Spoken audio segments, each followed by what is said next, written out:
पहले आपकी ड्यूटी है करनाल में और आप पहले चंडीगढ़ हाजिरी लगा के आओगे, फिर आओगे करनाल में, ये हो सकता है? अगर हो सकता है हम भी कर लेंगे ये। तो अब ये सरकार क्या करेगी? हम इस सरकार से पूछना चाहते हैं कि आपके टाइम में क्या प्योर भर्ती हो रही है? सरकार सरकारी नौकरी, पक्की नौकरी लगे हुए हैं, उस पर विश्वास नहीं है, तो सरकार सभी को निकाल सकती है, वैसे तो हमें भी निकाल सकती है सरकार। नमस्कार, स्वागत आपका के हरियाणा पे। मैं हूं आपके साथ रमेश जाखड़ और इस वक्त मैं पहुंचा हूं लघु सचिवालय में, जहां पे आपको बता दूं कि पिछले काफ़ी लंबे समय से लगातार पीटीआई अध्यापक जो है वो अपनी मांगों को लेकर के लगातार धरने पे बैठे हुए हैं। शुरुआत में पीटीआई अध्यापक जो हैं वो अकेले धरने पर बैठे थे, अपनी मांगों को लेकर के धरना दिया था सरकार के खिलाफ, सरकार से अपनी मांगे मनवाने की लगातार अपील कर रहे थे। लेकिन उसके बाद अगर बात करूं तो तमाम जो संगठन है वो लगातार पीटीआई अध्यापकों के समर्थन में आते हुए दिखाई दिए हैं। अब अगर मैं आपको इधर ये जो बैनर लगे हुए हैं, ये बैनर मैं एक बार आपको दिखाना चाहूँगा। ये बैनर आप देख सकते हैं कि आशा वर्कर यूनियन हरियाणा, उसके बाद हरियाणा शारीरिक शिक्षक संघ ब्लॉक ऐलनाबाद, हरियाणा शारीरिक शिक्षक संघ संघर्ष समिति, और उसके बाद अगर बात करूं तो विरोध प्रदर्शन का ये एक बैनर लगा हुआ है, रोजगार बचाओ देश बचाओ, नौजवान भारत सभा, और इसके साथ साथ अगर बात करूं तो राजकीय प्राथमिक शिक्षक संघ, हरियाणा विद्यालय अध्यापक संघ, तमाम जो संगठन है। और इसके साथ और भी अगर मैं बात करूं तो बिजली कर्मचारियों का जो संगठन है और सर्व कर्मचारी संगठन है, वो तमाम संगठन जो है वो इन अध्यापकों के समर्थन में आकर के इनके धरने को सपोर्ट कर रहे हैं। इसके अलावा अगर बात करूँ तो आम लोग जो हैं और खाप पंचायतें भी पीटीआई अध्यापकों का समर्थन कर चुकी हैं, उन्होंने भी अपना समर्थन देने का ऐलान कर दिया है। अब यहाँ पे सामने तस्वीरों में आप देख सकते हैं कि लगातार 5 पीटीआई अध्यापक जो हैं वो आमरण अनशन इनका जो है लगातार जारी है और ये कर्मिक अनशन पर बैठे हैं। अब अगर मैं इधर बात करूं तो ये पीटीआई अध्यापक जो है धरने पे कम इसलिए हैं क्योंकि ये डोर टू डोर जाकर के, गली गली जाकर के लोगों को सरकार की नीतियों के बारे में अवगत करवा रहे हैं। अब यहाँ पे अगर महिलाओं की बात करूं तो महिला पीटीआई अध्यापकों के साथ साथ आशा वर्कर जो हैं वो भी यहाँ पे धरने पे अपनी अच्छी खासी भागीदारी हमें दिखाई दे रही है उनके भी। चलिए, अभी लगातार नारेबाजी जो है वो पीटीआई अध्यापकों और आशा वर्करों के द्वारा लगातार नारेबाजी हरियाणा सरकार के खिलाफ जारी है। चलिए अभी बातचीत करते हैं कि आखिर कितने लंबे समय से इनका जो ये धरना है वो चल रहा है और क्या कुछ इनकी बातचीत सरकार से हुई है, और जो एग्ज़ाम अभी हुआ था उसको लेकर के तमाम पीटीआई अध्यापक जो हैं वो क्या कुछ कहते हैं। चलिए कुछ पीटीआई अध्यापक और आशा वर्कर भी हैं, उनसे भी बातचीत करेंगे। सर, ये 73+5 दिन का धरना लगातार निरंतर जारी है और सरकार ने हमारी कोई सुध नहीं ली है। हमें वैसे ही भूखा प्यासा सड़कों पे गिरा दिया है। अभी जो परीक्षा हुई है वो मात्र एक ढकोसला है, उसमें पेपर लीक हुआ है और पेपर जो है अभी आपने देखा होगा कि गली गली में मतलब सोल्व किया जा रहा है, 8-8 लाख में बिका है। तो सरकार को इसे गंभीरता से लेना चाहिए और इसकी सीबीआई जांच तक भी होनी चाहिए।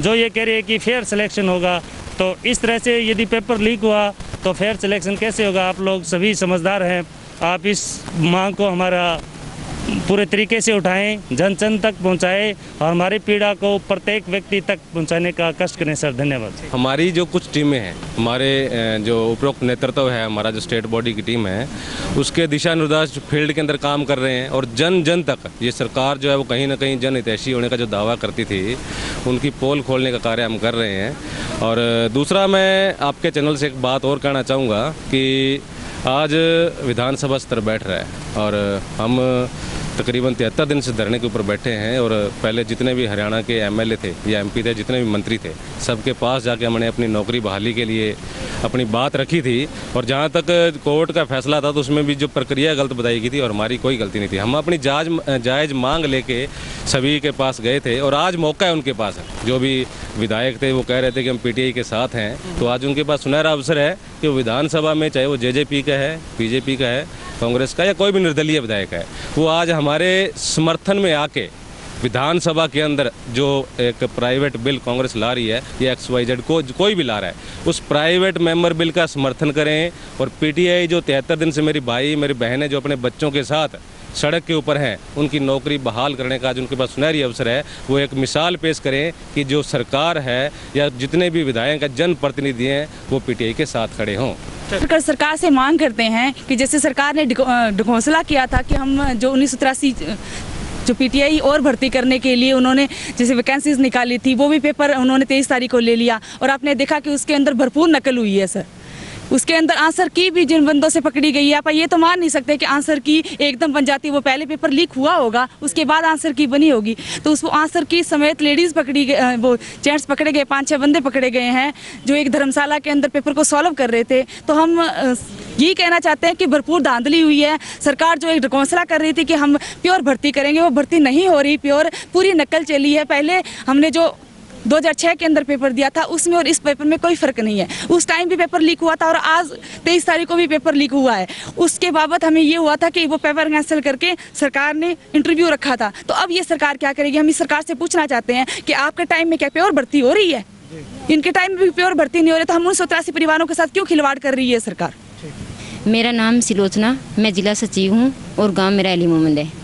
हमारी कोई खास मांगे नहीं है सरकार से। सरकार ने हमारी मांगे जो पहले नोटिफिकेशन दिया हुआ है हमारे को, वो उसके लिए मुकर रही है। 2.5 साल से वो नोटिफिकेशन जारी कर रखा है और वो अपने टेबल पर रख रखा है, अभी देना भी नहीं और कह भी दिया भी दे देंगे। और इसमें जो कोरोना के अंदर जो जोखिम भत्ते मांग रहे हैं हम, तो ये डबल मांग रही हैं। 4,000 तो हमारे को दे रही हो, 4,000 पर जोखिम भत्ता चाहिए। जो आशा वर्कर बीमार हो जाए तो अच्छे हॉस्पिटल में इलाज होना चाहिए। और 50% 21 जुलाई 2018 को जो हमें नोटिफिकेशन दिया है उसमें फ़ोन का भी बोला था हमें भी फ़ोन मिलेगा आपको। सरकार ने हमारे साथ घुसपैठ किया है कि ये आपको सिम दे देंगे, फ़ोन नहीं देंगे। तो सिम हमारे पास 100 रुपये की हम ला सकते हैं, इतना तो खर्चा है हमारे पास। सरकार दे तो फ़ोन दे हमें 10,000 का। 10,000 का फ़ोन हम नहीं खरीद सकते। ऑनलाइन जो काम मांगते हैं हमारे से, काम ना मांगे, अगर काम मांगे तो हमें फ़ोन दे। हमें फ़ोन चाहिए सरकार से, ये डिमांड है हमारी। सरकार सरकारी नौकरी, पक्की नौकरी लगे हुए हैं, उस पर विश्वास नहीं है तो सरकार सभी को निकाल सकती है। वैसे तो हमें भी निकाल सकती है सरकार, या तो किसी भी टीचर को या किसी भी कर्मचारी को लगाए नहीं। अगर लगाए नहीं तो उसका पूरा बेड़ा चके सरकार, बच्चों का और खुद का भी। बीमार पड़ने पर भी और हर हालत में हम उनके साथ हैं, कोई भी किसी भी परिस्थिति आओ या ना हो। और आशा वर्कर भी जब तक धरने पर रहेगी, जब तक सरकार हमारी नहीं मानेगी। चाहे कितना टाइम लग जाए, हमें साल भी लग जाओ, हम पीछे नहीं हटेंगे। सरकार से लेके रहेंगे। 24 घंटे काम देती है, काम का पैसा देती है, और फजूल के काम इतने करवाती है, पैसे को देती है, इससे ज़्यादा काम करवाती है, डबल का काम करवाती है। 24 घंटे ड्यूटी रहती है, दिन में पता नहीं, रात नहीं पता नहीं कब जाना है। और हाजिरी का कह रहा है सरकार ने, हाजिरी लगाएंगे। हम मानते हैं इस चीज़ को भी, हाजिरी लगानी चाहिए, फिर लगाएंगे हमारे एरिए में। वो नहीं है सब सेंटर लगा के हाजिरी हम वापस आ जाएँ। खट्टर साहब आप कह रहे हैं भी हाजिरी लगाएंगे सब सेंटर पर। पहले आपकी ड्यूटी है करनाल में और आप पहले चंडीगढ़ हाजिरी लगा के आओगे, फिर आओगे करनाल में। ये हो सकता है? अगर हो सकता है हम भी कर लेंगे ये। तो यही भी मेरी बात है, ये बात हमारी। धन्यवाद, मैं आपसे बहुत बहुत धन्यवाद कर रही हूँ भी हमारी ये बात खट्टर तक पहुँचे और हमारे पर इतना विश्वास हम जरूर करते हैं। अगर आज नहीं मानेंगे, आज गिराव है हमारा 5 जिलों का, तो 5 जिलों के गिराव के बाद भी अगर ये बात नहीं मानी जाएगी तो हमने अनिश्चितकाल हड़ताल पर जाएंगे। ठीक है। ऐसे में अब बात करें तो पीटीआई अध्यापकों के समर्थन में आशा वर्कर भी आ चुके हैं और आशा वर्कर जो है वो अपनी मांगों को लेकर के यहाँ पे धरने पे बैठे हुए हैं। और आशा वर्कर का साफ कहना है कि उनकी मांगों की ओर सरकार ध्यान नहीं देती है, तो वो पीटीआई अध्यापकों के साथ कदम से कदम मिला करके, कंधे से कंधा मिला करके धरने का समर्थन करने से कोई परहेज नहीं करेंगे। जब तक पीटीआई अध्यापक धरने पे बैठे हुए हैं उनके साथ वो भी धरने पे बैठे रहेंगे। अगर आशा वर्कर की बात करूं तो उनका कहना है कि उनकी मांग कोई अलग से नहीं है, जब बल्कि जो सरकार ने एक लेटर जारी कर रखा है वही लेटर लागू करवाने की मांग को लेकर के यहाँ पे बैठी हुई है। इसके साथ साथ अगर बात करें तो इनका कहना है कि जो कोरोना काल में कोरोना योद्धाओं को सम्मानित किया जाता है, तो ऐसे में आशा वर्करों को भी कोरोना योद्धा मानते हुए इनका जो भत्ता है वो डबल दिया जाए, क्योंकि जान जोखिम में डाल करके आशा वर्कर भी अपना काम कर रही हैं। अगर पीटीआई अध्यापकों की बात करूं तो इन्होंने अभी हाल ही में जो परीक्षा हुई है उस पर बहुत सारे सवाल खड़े किए हैं। क्या ये भर्ती जो है वो लीगल तरीके से हो रही है, बिल्कुल बिना किसी, अगर बात करूं तो धांधली की ये भर्ती की जा रही है? ये सबसे बड़ा सवाल यहाँ पे पीटीआई अध्यापकों ने उठाया है। अगर इसमें पेपर लीक हुआ है और उसके बाद अगर सीधे इंटरव्यू लिए जाते हैं तो इनका क्या कसूर था कि इनको जो निकाला गया था वो किस बिहाफ पे निकाला गया था? ये सबसे बड़ा सवाल यहाँ पे पीटीआई अध्यापकों ने उठाया। और इसके साथ साथ अगर बात करूँ तो पीटीआई अध्यापकों का कहना है कि लगातार धरने पर बैठे रहने के बावजूद भी सरकार की कानों पर जूत तक नहीं रहेंगी, लेकिन उसके बाद पीटीआई अध्यापकों अध्यापकों ने अलग अलग टीमें बना करके गांव-गांव, गली-गली, हर मोहल्ले, हर घर के अंदर जा कर के सरकार की जनहितैषी दावे करने वाली सरकार की नीतियों की पोल खोलने का काम पीटीआई अध्यापकों की टीम लगातार कर रही है। खैर, आने वाले वक्त में क्या कुछ रहता है, क्या पीटीआई अध्यापकों को इंसाफ मिलता है या फिर ऐसे ही ये न्याय के लिए दर बदर भटकते रहते हैं, धरने पे बैठे रहते हैं, वो आने वाला वक्त बताएगा।